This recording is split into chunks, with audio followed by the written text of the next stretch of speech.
సొంత గనులు కేటాయించండి. 3,000 కోట్లు అదనంగా మాకు మిగులుస్తాం. దేశంలో నంబర్ 1 స్టీల్ ప్లాంట్గా నడుపుతాం. కానీ కావాలని సొంత గనులు అనేటువంటిది 35 సంవత్సరాల నుంచి ఉత్పత్తి చేస్తున్నా ఇవ్వట్లేదు. కానీ రెండో వైపున ArcelorMittalకి మాత్రం సొంత గనులు ఇవ్వాలని చంద్రబాబు నాయుడు మోడీ మీద ఒత్తిడి తీసుకురావడం, మోడీతో ప్రయత్నం చేయడం అని అంటే ప్రైవేటు పిచ్చితో ఈరోజు రాష్ట్ర ఎన్డీఏ ప్రభుత్వం వ్యవహరిస్తూ ఉన్నది. ప్రైవేట్ వాళ్ళ కోసమే పనిచేస్తూ ఉంది. విశాఖ స్టీల్ ప్లాంట్ కూడా ప్రైవేట్ వాళ్ళకి అప్పగించాలనే దారిలో ఉంది. కేంద్ర ప్రభుత్వం అదే విధానాన్ని ఈ బడ్జెట్ సందర్భంలో కూడా స్పష్టం చేసింది. మా విధానం ప్రైవేటీకరణ అనుకూలమైన విధానం. విదేశీ కంపెనీలు ఆహ్వానిస్తాం, స్వదేశీ కంపెనీలు ఆహ్వానిస్తాం.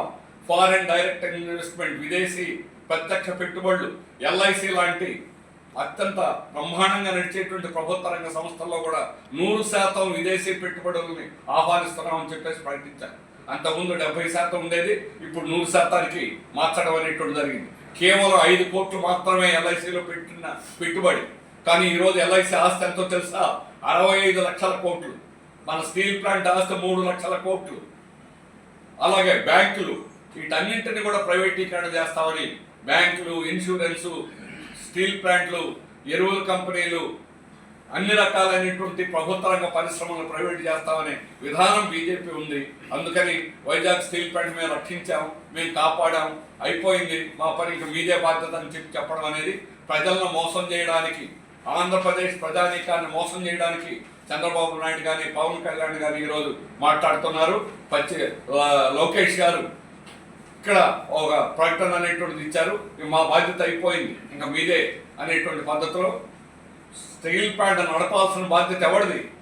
కేంద్ర ప్రభుత్వం నడపాలి. కేంద్ర ప్రభుత్వాన్ని అడగండి, కేంద్ర ప్రభుత్వానికి చెప్పండి.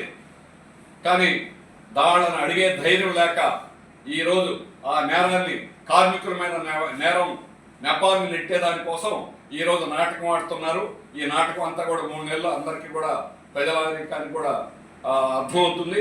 ఇప్పుడు వైజాగ్ స్టీల్ ప్లాంట్ నడిపేటువంటి పద్ధతిలో కేంద్ర ప్రభుత్వం, ఎన్డీఏ ప్రభుత్వం నడిపినంత కాలం లాభాలు రానివారు. నష్టాలు తెచ్చింది ఎవరు? గత 3 సంవత్సరాలు మీరు అమ్మాలని నిర్ణయించిన తర్వాత, స్ట్రాటజిక్ సేల్ పెట్టిన తర్వాతే నష్టాలు వచ్చాయి. అంతకుముందు లాభాలు వచ్చాయి. 2020-21 సంవత్సరం కూడా మీరు జనవరి 27వ తేదీన ప్రకటించిన సంవత్సరం కూడా 948 కోట్లు లాభాలని, నికర లాభాలనేటువంటి వచ్చాయి. తర్వాత మీరు నష్టాల్లోకి నెట్టారు. ఇంత ఉత్పత్తి చేసిన 110% ఈరోజు మేము ఉత్పత్తి తీసుకొచ్చిన ఈ సంవత్సరం నష్టాల్లో తీసుకొస్తారు. ఎందుకంటే ఈరోజు ముడి సరుకు, ముఖ్యంగా ముడి ఇనుప ఖనిజం ఖరీదు అనేటువంటిది సొంత గనులు ఉన్నటువంటి పబ్లిక్ సెక్టార్ స్టీల్ ప్లాంట్లకి కేవలం 600-700 రూపాయలకి ఒక టన్ను వస్తుంది.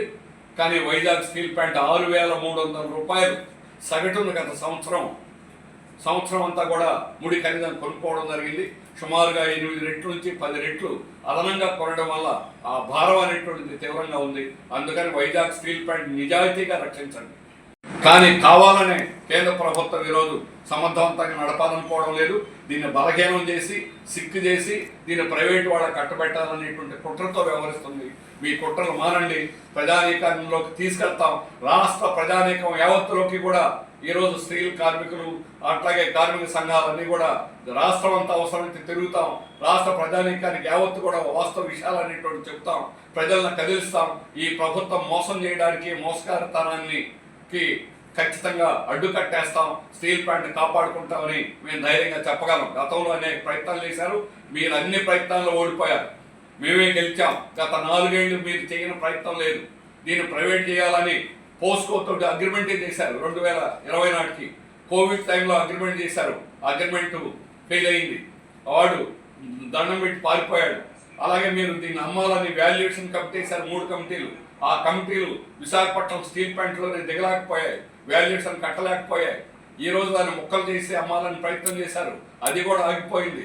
అందుకని ఈరోజు స్ట్రాటజిక్ సేల్ ఇంకొక పద్ధతిలో దీన్ని ప్యాకేజీ పేరుతోటి సిక్ చేసి ప్రైవేట్ వాడికి ఇవ్వాలని ప్రయత్నం చేస్తారు. ఈ ప్రయత్నం కూడా గ్యారంటీగా విఫలమవుతుంది. అందుకని ఇప్పటికైనా కూడా మీరు చేసేటువంటి తప్పుడు పనులు విరమించుకొని నిజాయితీగా విశాఖ స్టీల్ ప్లాంట్కి చిత్తశుద్ధిగా దీన్ని కాపాడేటువంటి ప్రయత్నం చేయండి. దానికి 2 ప్రధానమైనటువంటిది. ఈరోజు ప్యాకేజీలో ఉన్నటువంటి అమౌంట్ని కార్మికుల యొక్క జీతాలకి, అలాగే ముడిసరుకుకి, అలాగే ఎక్విప్మెంట్, నట్టు బోల్ట్ కూడా కొనకుండా ఈరోజు ప్లాంట్ నడుపుకుంటున్నారు. వాటికి ఎక్విప్మెంట్కి ఉపయోగించండి.